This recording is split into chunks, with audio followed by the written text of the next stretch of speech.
Puji syukur kita panjatkan kehadirat Tuhan Yang Maha Kuasa karena rahmat-Nya pada hari ini kita sekalian bisa bertatap muka untuk membicarakan sesuatu hal yang sangat penting.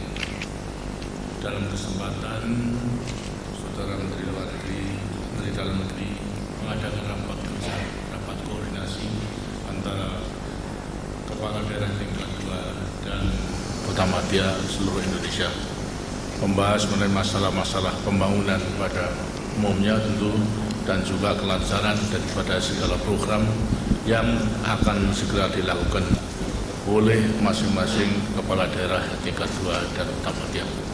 Khususnya seperti tadi yang telah diutarakan oleh Saudara Menteri Dalam Negeri mengenai masalah persiapan daripada pemilihan umum, ialah pesta demokrasi yang insya Allah akan kita lakukan tahun depan, tahun 97, dan persiapan tahapan-tahapan telah mulai kita lakukan. Mau tidak mau di sana sini harus mengadakan cek dan recheck sedemikian rupa sehingga pesta demokrasi pemilihan umum dapat dilaksanakan dengan sebaik-baiknya. Di antaranya juga ada beberapa langkah-langkah untuk menyelesaikan program baik pengentasan kemiskinan, mengenai mengatasi daerah atau desa-desa tertinggal, dalam mengangkat daripada rakyat kita yang setelah 25 tahun membangun ini ternyata masih hidup di bawah garis kemiskinan, melewati EDT maupun juga telah dilanjutkan dengan program daripada Tak Kesra maupun Kubesra, karena rakyat kita yang hidup di bawah garis kemiskinan ternyata tidak hanya di desa-desa tertinggal, tapi justru hampir separuh adalah juga tinggal di daerah, di desa-desa yang sudah dianggap maju. Sedangkan sumber daripada biayanya kalau mengenai desa-desa tertinggal sudah diputuskan melewati impres EDT, dalam waktu 3 tahun akan ada dana revolving tiap-tiap tahun 20 juta kali 3 seterusnya sampai 60 juta, dan nanti akan merupakan modal yang berputar di desa tersebut.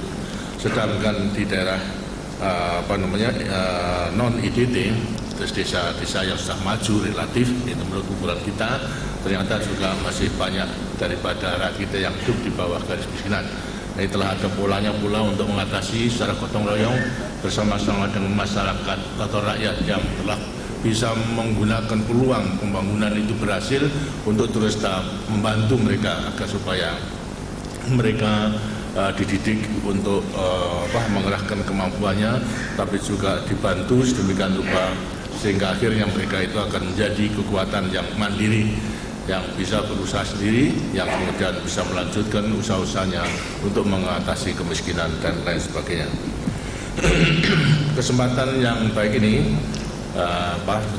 saya akan gunakan, karena itu saya terima kasih kepada Saudara Menteri Dalam Negeri memberi kesempatan kepada saya untuk memberi penjelasan di luar daripada program yang tentukan, tapi tidak terlepas daripada pembangunan nasional, terutama pembangunan nasional jangka panjang yang sifatnya sangat strategis dan hanya bisa berhasil bila mana kita melaksanakan potensi yang kita miliki, ialah potensi kegotong royongan daripada seluruh masyarakat Indonesia. Karena bila mana program ini tidak dilaksanakan segera, kita akan ketinggalan dan dengan negara-negara lain, dan juga menunggu daripada kemampuan budget negara tidak mungkin, karena memang masih banyak hal-hal yang menyentuh daripada kehidupan rakyat harus kita prioritaskan.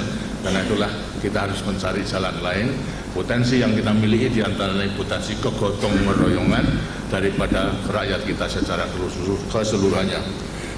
Ternyata beberapa praktek yang kita lakukan secara gotong royong itu juga bisa berhasil. Umpamanya dalam rangka ini mengatasi mengenai tempat-tempat ibadah dengan mendirikan Yayasan Amal Bakti Muslim Pancasila misalnya, diwajibkan atau dianjurkan kepada pegawai negeri dan juga anggota ABRI untuk melakukan sedekah sesuai dengan kemampuannya, karena sedekah adalah memang juga dianjurkan oleh agama. Bagaimanapun juga, walaupun belum cukupi daripada gaji dan sebagainya bagi pegawai negeri maupun ABRI, tapi setidak-tidaknya mereka telah mempunyai penghasilan yang lebih daripada lain-lainnya. Dan kehidupan tentunya lebih baik daripada yang sama sekali belum mempunyai pekerjaan.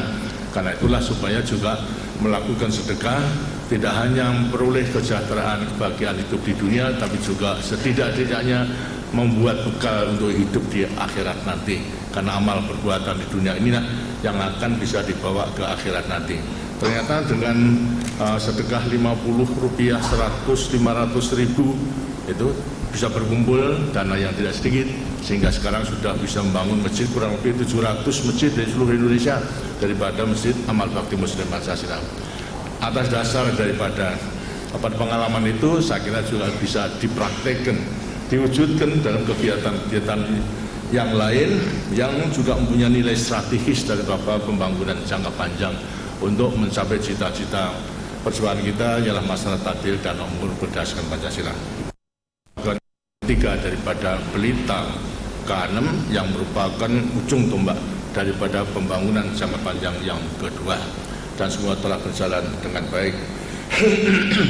Kita telah masuki daripada era tinggal landas, artinya menggunakan landasnya yang telah kita capai untuk melanjutkan dan meningkatkan serta mendalami daripada pembangunan sedemikian rupa sehingga sasaran yang kita inginkan daripada pembangunan jangka panjang yang kedua ialah kualitas manusia, kualitas masyarakat Indonesia yang maju dengan sendirinya, hidup dengan aman, tentram, sejahtera dalam tata kehidupan bernegara, berbangsa, berdasarkan Pancasila dan Undang-Undang Dasar 45 bisa dijalankan dengan sebaik-baiknya. Di sampingnya kita memasuki era tinggal landas, kita juga bertekad untuk menggunakan daripada memasuki pembangunan jangka panjang kedua ialah kebangkitan nasional yang kedua. Setelah kita selesai menyelesaikan daripada kebangkitan nasional yang pertama ialah memperjuangkan kemerdekaan dan kemudian mempertahankan sampai akhirnya kita bisa melaksanakan pembangunan dan kemudian kita lanjutkan ialah memasuki kebangkitan nasional yang kedua. Kemerdekaan sebagai hasil daripada kebangkitan nasional yang pertama, mulai daripada perjuangan nenek moyang kita di daerah-daerah, kemudian disempurnakan dengan organisasi yang lebih sempurna mulai 1908 meningkat pada 28 sebagai klimaksnya pada proklamasi dan kemudian bertahan sampai kita bisa membangun. Inilah merupakan hasil daripada kebangkitan nasional kita yang pertama. Sekarang mengenai kebangkitan nasional yang kedua ialah kita mengisi daripada apa yang kita telah capai itu dengan maksud apa? Ya dengan maksud agar supaya kita itu bisa segera mengejar ketinggalan kita dengan bangsa-bangsa lain. Ya. Karena kita memang akibat daripada penjajahan dan kelambatan daripada pembangunan kita tinggal jauh daripada bangsa-bangsa lain yang telah maju. Yang cita-cita kita daripada pembangunan masyarakat adil dan makmur berdasarkan Pancasila hanya bisa kita capai dengan pelaksanaan daripada pembangunan yang secara bertahap. Nah, sekarang daripada kebangkitan nasional itu tentunya akan sangat tergantung kepada modal yang kita miliki. Kita mempunyai persyaratan modal yang kita miliki cukup baik, cukup menggembirakan, asal kita bisa memanfaatkan daripada semua itu dengan sebaik-baiknya. Pertama kali mengenai sumber daya manusia, kita penduduk nomor 4 di dunia, cukup banyak. Baik merupakan potensi pasaran maupun juga potensi daripada sumber daya manusia untuk dapat melaksanakan pembangunan di segala bidang. Kita mempunyai sumber kekayaan alam yang beraneka ragam, yang berlimpah, tapi pun juga dimensinya harus kita manfaatkan. Untuk manfaat itulah perlu manusia yang berkualitas. Karena itulah pembangunan sumber daya manusia harus diutamakan. Antara lain perlu memilih ilmu pengetahuan dan teknologi sedemikian rupa sehingga kita bisa akan terus membuat perencanaan sendiri daripada pembangunan dan melaksanakan akhirnya tahap demi tahap kita akan bisa mendekati kepada negara-negara yang telah maju. Terus menguasai ilmu pengetahuan dan teknologi inilah yang di antara lain perlu kita usahakan sedemikian rupa sehingga kebangkitan nasional yang kedua itu betul-betul akan bisa terlaksana. Ada keraguan mungkinkah seperti tadi yang katakan sebenarnya kita itu cukup mempunyai kekuatan, tapi ya itu asal kita benar-benar dapat memanfaatkan daripada kekuatan itu dengan sebaik-baiknya. Di antara lain, salah satu kekuatan hasil yang baik ialah mengenai kemerdekaan itu sendiri. Ya, kita telah menjadi negara berdolar dan telah melaksanakan daripada pembangunan selama 25 tahun. Adalah pembangunan yang jangka panjang pertama, dan pembangunan jangka pertama itu memang ditujukan untuk membuat satu landasan yang dapat kita gunakan selanjutnya untuk tinggal landas, dalam arti melanjutkan, meningkatkan dan berdalam daripada pembangunan itu. Sampai di mana sekarang hasilnya daripada landasan tersebut yang kita capai? Ada beberapa indikator yang bisa meyakinkan pada kita kalau landasan itu cukup kuat. Tapi sekali lagi tergantung kepada kita selanjutnya, apakah kita mampu menggunakan landasan itu atau tidak.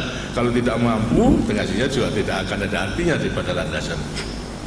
Di antara beberapa indikator yang ada, di antara lain selama 25 tahun kita tidak ketinggalan dengan bangsa-bangsa di Asia, Indonesia, terutama negara-negara yang sedang membangun, bahkan juga yang sudah lebih maju. Pertumbuhan kita selama 25 tahun bisa menjamin 7% ke atas. Itu jarang. Sedangkan negara-negara maju berhubung dengan keadaan kesulitan ekonomi dan sebagainya, resesi dan sebagainya, ya pertumbuhan itu hanya 2, 1, 2, bahkan ada yang 0. Dengan kita sebagai negara berkembang bisa menjamin selama 25 tahun itu adalah 7% ke atas. Kita bisa mengendalikan daripada inflasi daripada 650% pada permulaan kita membangun, kita bisa turunkan sampai kepada 1 digit saja, artinya 1 angka di bawah daripada 10%. Walaupun itu sulit untuk kita laksanakan dan belum mencapai sasaran secara keseluruhannya. Karena sasaran apa? Kita ingin inflasi kita itu paling tinggi 5%, tapi ternyata masih lebih daripada itu. Karena apa? Ya situasi dan kondisi daripada tanah air kita yang terus terang aja sangat berlainan dengan negara-negara lain itu. Kemudian mengenai GNP, kita bisa membuktikan dari $70 menjadi $920, yang bahkan sebenarnya tahun 95 sekarang ini telah mencapai $1.000 lebih. Suatu lonjakan yang tidak kecil daripada pendapatan per kapita tersebut. Ekspor kita mulai daripada 850 juta tahun pertama daripada pembangunan, belum sampai 1 miliar, karena pada waktu itu saya minta kepada ekonom kita buat tingkatkan daripada ekspor kita itu menjadi 1 miliar, sulit, sukar untuk dapat dilaksanakan. Ternyata dengan pembangunan terus menerus, akhirnya kita pada akhir pembangunan jangka panjang pertama telah mencapai 45 miliar US dollar. Ini dengan dia suatu lonjakan, merupakan satu kekuatan yang baik. Karena di sampingnya itu juga ekspor ini sangat menggirakan, tidak hanya ekspor jumlahnya 45 miliar, tapi mengenai struktur daripada ekspor pun juga meyakinkan. Yang tadinya kita itu hanya mendasarkan kepada minyak, tapi justru non migas sudah lebih tinggi. Daripada migas sudah pertanian, tapi justru daripada manufacturing hasil industri sudah lebih tinggi daripada pertanian. Ini menunjukkan apa? Jawaban industri kita berjalan dengan baik, landasan-landasan yang kita, walaupun daripada industri hulu, menengah sampai hilir pada umumnya, karena industri hulu itu adalah modalnya sangat besar, terpaksa kita tunda, hanya sebagian kemudian kita laksanakan. Tapi kita dengan dia untuk dapat mengejar ketinggalan dengan bangsa-bangsa lain, industri memang harus kita kembangkan, industri hulunya, menengah sampai kepada hilirnya. Ini harus betul-betul dapat kita laksanakan. Produknya tidak hanya untuk mencukupi kebutuhan sendiri dalam arti mengganti impor, tapi justru harus kita ekspor sebanyak-banyak mungkin. Ini sungguh mengembirakan. Kemudian yang sangat membirakan lagi diantaranya soal pertanian, jelas swasembada pangan. Jelas kita itu sebagai negara terbesar di dunia yang mengimpor beras tahun 84 setelah kita bergulat, artinya berjuang untuk menaikkan produksi per hektar dengan intensifikasi pancang usaha dan sebagainya, akhirnya kita bisa swasembada beras tahun 84. Tapi akhir-akhir ini sebenarnya lantas kita terpaksa impor. Apa sebabnya? Kita agak meleset perhitungannya, karena stok nasional yang ada dipikirnya terlalu banyak sehingga lantas dikurangi untuk diekspor, dipinjamkan kepada negara-negara lain. Persis ada kemarau panjang, produksi turun 4%, ini kita tarik, ya mereka belum mampu, terpaksa kita harus ekspor. Tapi ini adalah temporer, sementara. Sekarang dengan usaha-usaha penggunaan teknologi untuk lebih menjamin produksi per hektar dengan menggunakan bibit unggul yang sekarang dikenal dengan memberamu itu sudah meningkat daripada, apalagi juga dengan teknologi penggunaan daripada pupuk tidak surah lagi tapi dengan tablet bisa menghemat 20% daripada kebutuhan pupuk, tapi produksinya bisa naik 10% gitu. Nah, kemudian ada cara-cara lain lebih cepat daripada waktunya, tidak lagi sekarang menyemayamkan, artinya membibitkan, tapi langsung seperti tanaman koko, ternyata bisa menghemat daripada waktu. Cara-cara demikian ini adalah bisa menaikkan daripada produksi, sehingga walaupun pada suatu saat akan jenuh per hektar produksi tersebut, itu tapi setidaknya